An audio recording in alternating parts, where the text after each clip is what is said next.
Wait. Give me 1 second. I'm still holding my coffee, and it is way too hot. Sarah, you do this every single episode. Every episode you burn your tongue on the coffee and then you blame the coffee. It's not my fault, David. It's a conspiracy. The coffee knows when we're recording, and it gets extra hot on purpose. Sure. Blame the coffee. Anyway, hi everyone. Welcome back. Welcome back. Okay, so today is a big one, like a really big one. It is. And before we even start, I want to ask you something, Sarah. Go for it. Have you ever had a moment in your life where everything felt impossible? Like truly impossible. Not just, oh, my exam is hard, impossible, but real, deep, this will never change impossible. Ooh, okay, that's a heavy question for a Tuesday. But yeah, actually, when I was learning English myself years ago, there was a point where I thought this language is never going to make sense to me. Never. I almost quit. Right. That's a small example, but hold that feeling for a second, because today's story is about a man who felt that impossible feeling for almost 30 years. Not 30 minutes, not 30 days, 30 years.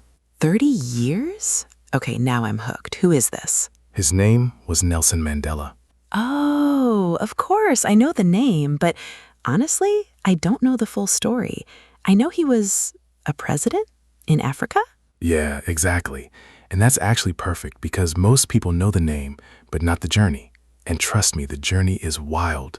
There's prison, there's danger, there's heartbreak, and there's this incredible ending that honestly still gets to me every time. Okay, I'm ready. But wait, before we jump in, for anyone new here, David, quick, 30-second thing. Yes. So if this is your first time with us, welcome to the family. This is EnglishFB, and basically what we do here is tell real stories, true stories, dramatic stories. And while you're listening, your English is just quietly getting better in the background. You're not sitting in a classroom, you're just hanging out with us, listening to a story. That's literally it. No boring grammar lecture, no repeat after me, just us talking like friends, and your ears slowly getting used to real English rhythm. Exactly. So make yourself comfortable. Maybe grab your own coffee, a safer temperature than Sarah's. Hey. And let's get into it. So, Sarah, let's go back, way back. South Africa, 1918. 1918. Okay, painting the picture for me. So picture a small village called Mvezo. Green hills, cattle walking around, kids playing outside all day. That's where Nelson Mandela was born, on July 18th, 1918. And I read something interesting. His birth name wasn't even Nelson, right? Right. His real name was Rolihlahla. And get this, in his language, that name actually means something like troublemaker. No way. That's almost too perfect. It really is, right? Like his parents accidentally predicted his entire future. Because Nelson did spend his whole life making trouble, but trouble for injustice, trouble for unfair systems. Okay, quick pause. That's an interesting word, injustice. Injustice basically means unfairness, a situation where people are treated badly or unequally, where there's no justice. So when David says Nelson made trouble for injustice, it means he fought against unfair treatment. Exactly. And honestly, that word is going to be the heartbeat of this whole episode. So keep him growing up in the Eastern Cape, beautiful hills, and his father was actually a local chief, kind of a community leader. Oh, so he grew up around leadership from day one. Sort of, yeah.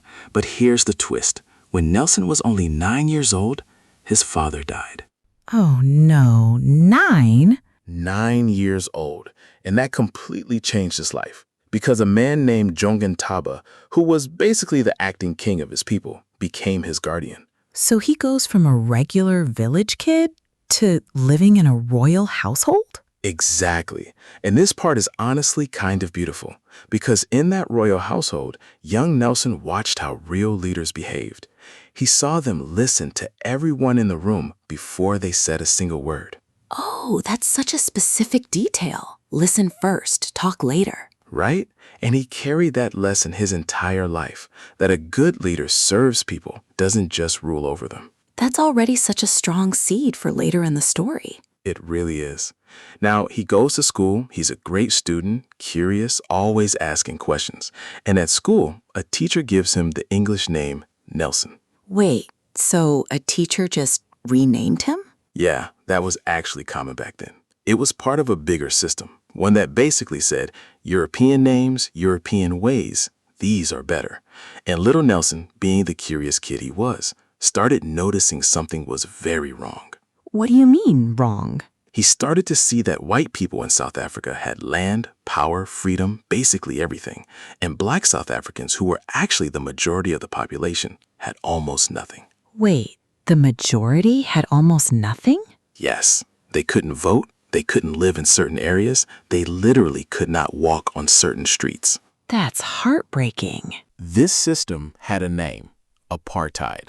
Apartheid. Okay, I've heard that word, but let's be honest with the audience. Could you break it down super simply? Of course.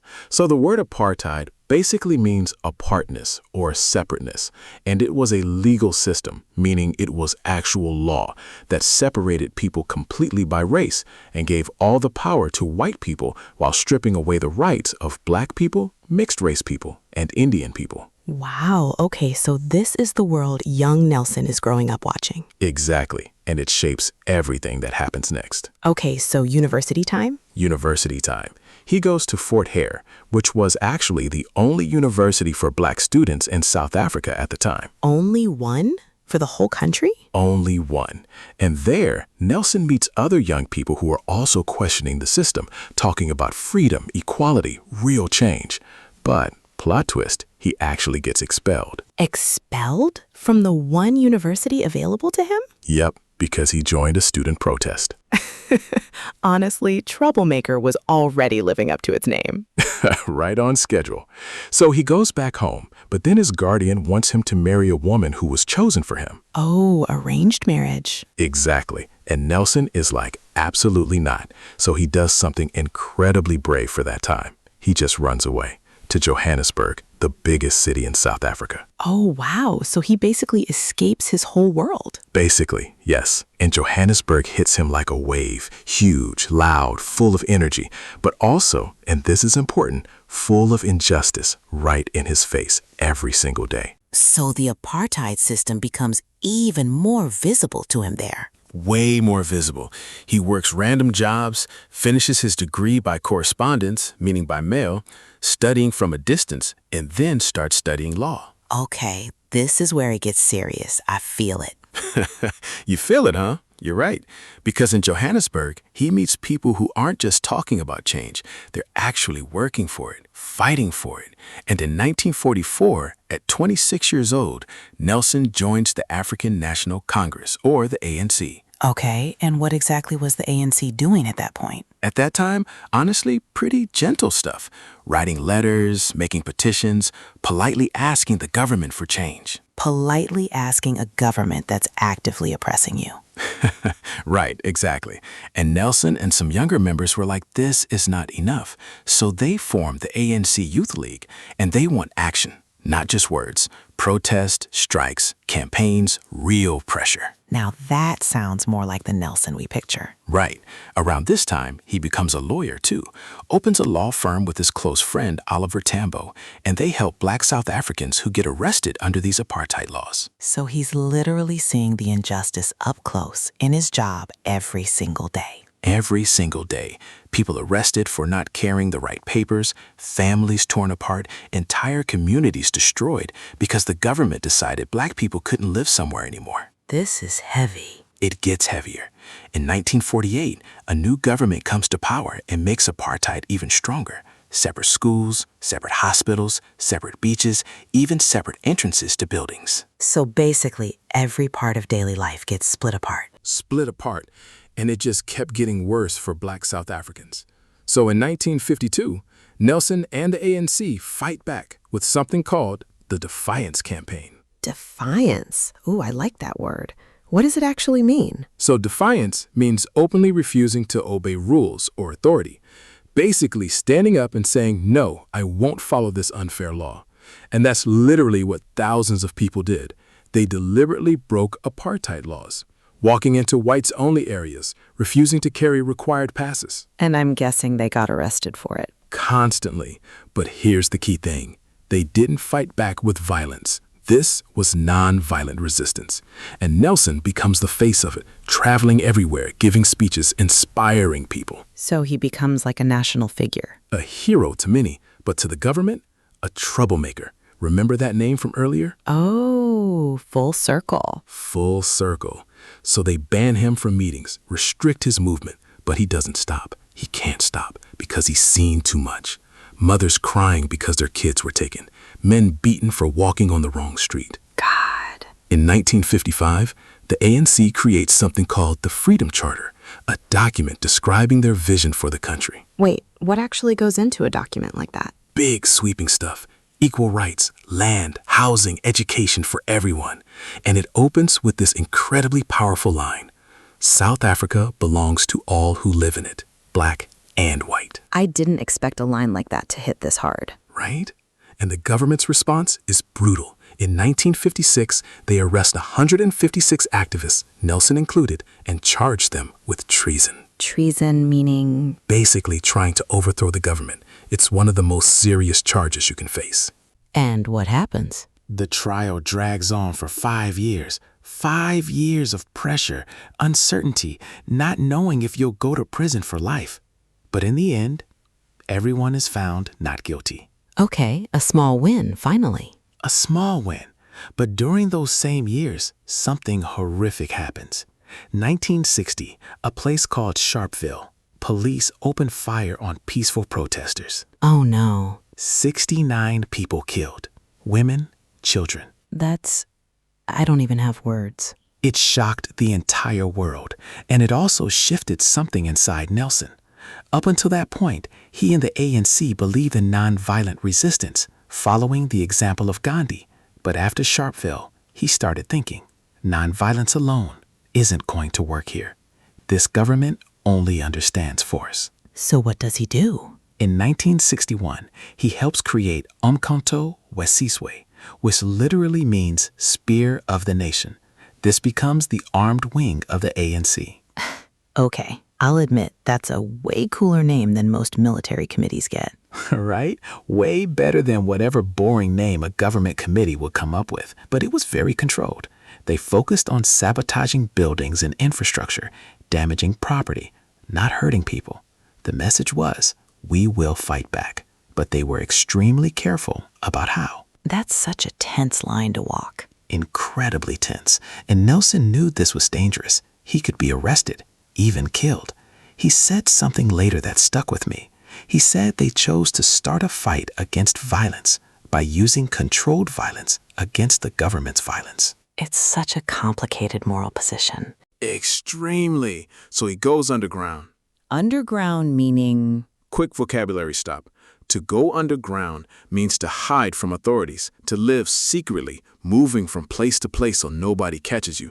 Nelson literally did this, moving around in disguise, and people even nicknamed him the Black Pimpernel because he was so hard to catch. That's a cool nickname, honestly. Very superhero. Right? He even leaves the country secretly for military training and to get support from other African nations. But in 1962, after 17 months underground, he's finally arrested. What happened? Did someone catch him or? Someone actually betrayed him. Oh, that hurts differently. It really does.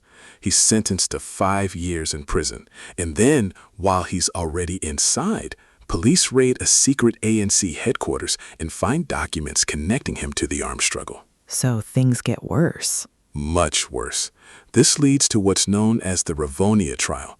And this time, the charges are so serious that Nelson and his co-defendants are actually facing the death penalty. Wait, they could have executed him?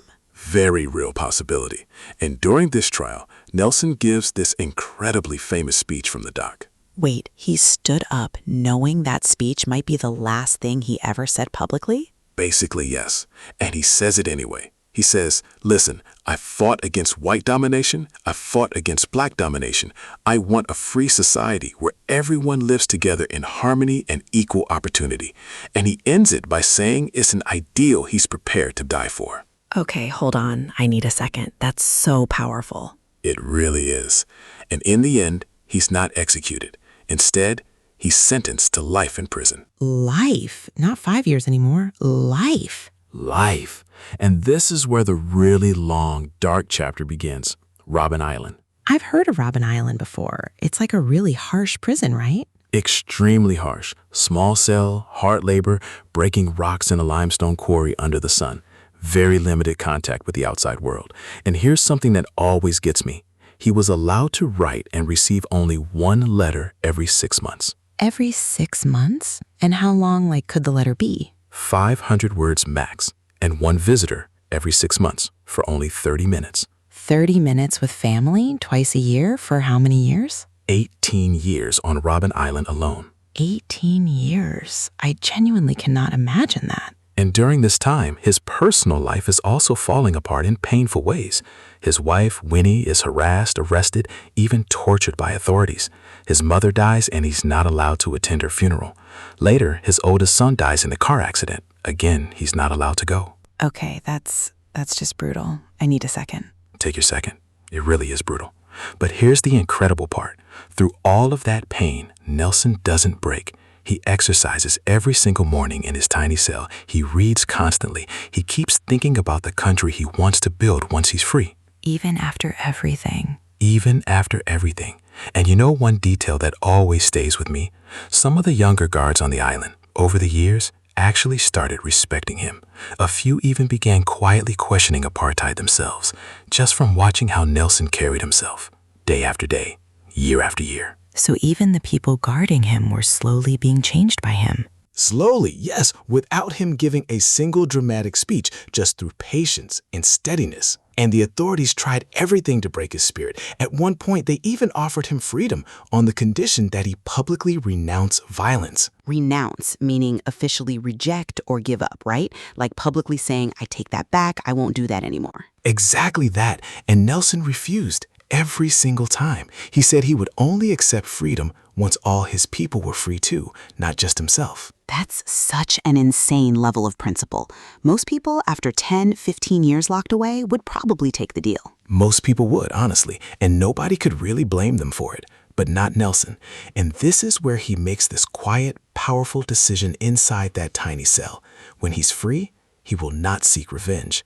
He will seek reconciliation. Reconciliation. That's worth pausing on for a second because it's honestly the heart of this whole story. Reconciliation basically means repairing a broken relationship, bringing people back together after conflict, choosing to rebuild trust instead of staying enemies forever. Exactly. And Nelson decides this alone, in a prison cell, with basically nothing left except his own mind. I genuinely can't imagine making that decision completely alone, David. Me neither, honestly, every time I think about it. Okay, quick little breather before we keep going, because we've got a lot more story ahead. If you're enjoying this, remember EnglishFB is basically here every week doing exactly this. Real stories, real emotions, and along the way, your English keeps quietly leveling up. So hit that subscribe button. It genuinely helps us keep making these. It really does help. And honestly, if a story like this is hitting you emotionally, imagine explaining it to a friend in English later. That's the whole goal here, giving you the words to talk about big, real things, not just what's your favorite color. Exactly. Okay, back to Nelson. So years pass, 1 year, 5 years, 10 years, and the world does not forget him. Really? Even locked away like that?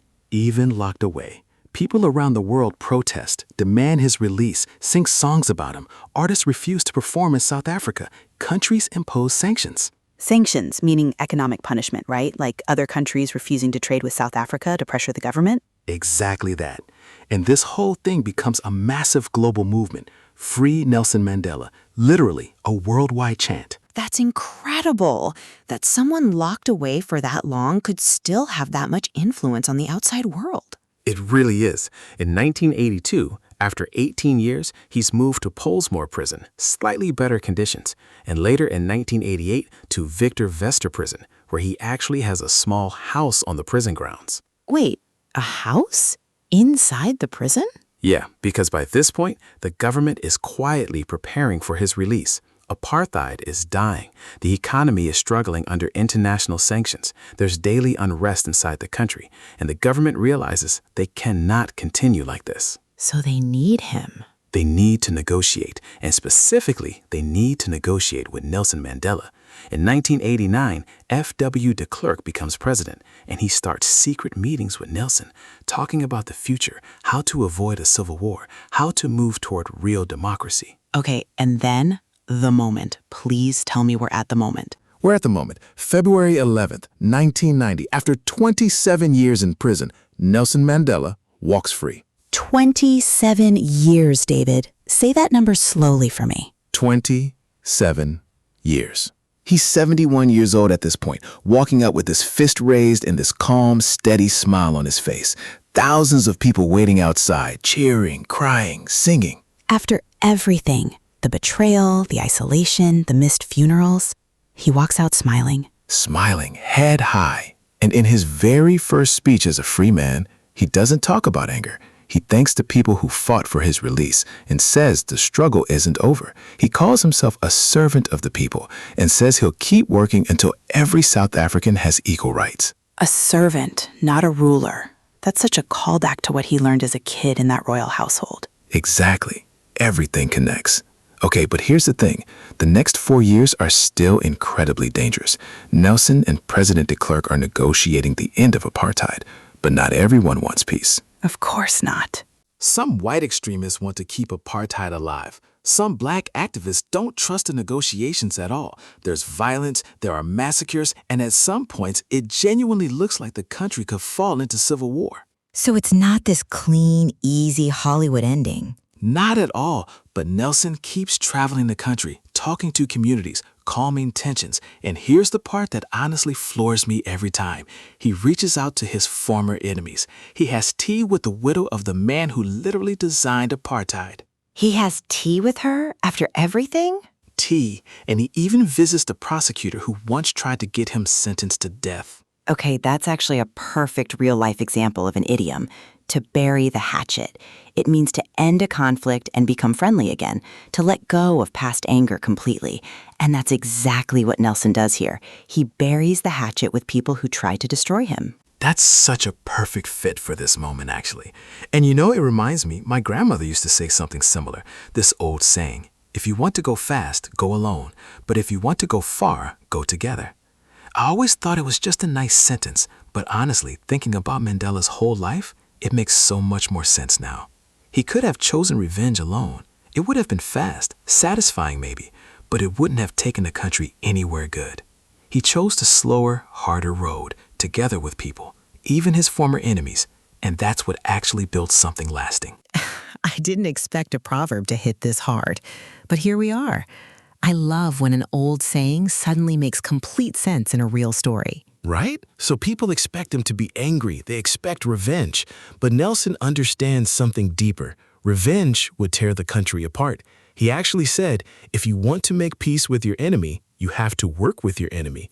Then he becomes your partner. That's such a mature, almost impossible level of thinking. It really is. And in 1993, Nelson and F.W. de Klerk are awarded the Nobel Peace Prize together for dismantling apartheid peacefully. Together with the same government that imprisoned him? Exactly. Those apartheid laws were finally officially gone.